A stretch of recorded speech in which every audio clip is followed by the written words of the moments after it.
Here in part 3, we'll learn about how cyanobacteria altered the atmosphere, the first substantial change associated with biological activity, where cyanobacteria reduced the atmospheric CO2 and for the first time made diatomic oxygen available on our planet.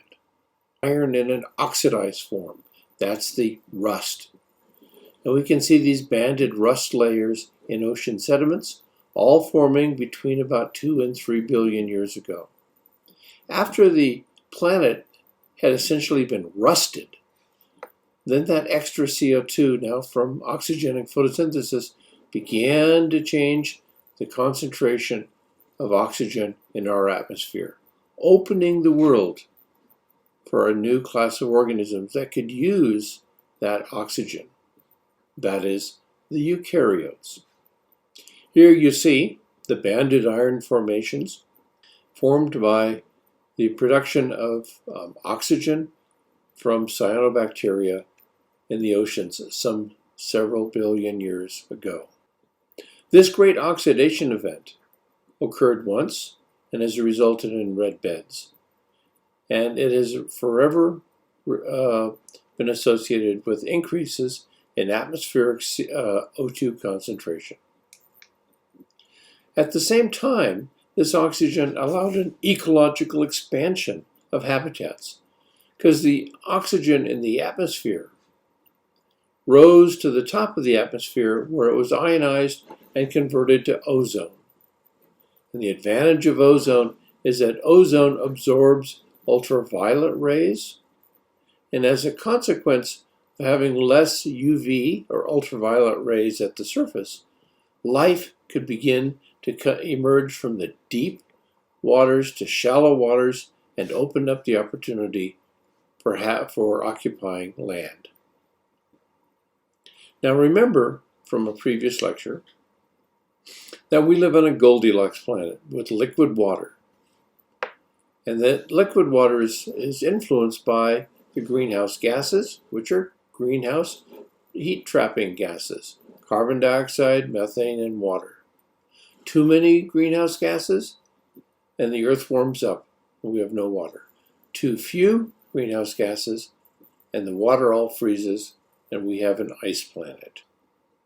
So about 2.5 billion years ago, cyanobacteria were so successful that they reduced the CO2 concentration down to a relatively low level. That had dramatic effects on our environment. It led to a snowball Earth event, an event caused because the CO2 concentration had gotten so low we didn't have enough of the heat-trapping greenhouse gases to keep our planet warm, and so it cooled, and the entire planet was covered in ice. I don't know how thick, but it was covered in ice for some 100 million years. Something else was happening at that time when the Earth was covered with ice, and we'll return to talk about those exciting events that describe what was happening below the ice at Snowball Earth in 2 lectures.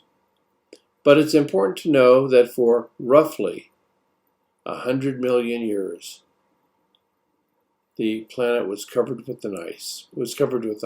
And the question is, what event took place to get us out of that snowball Earth situation?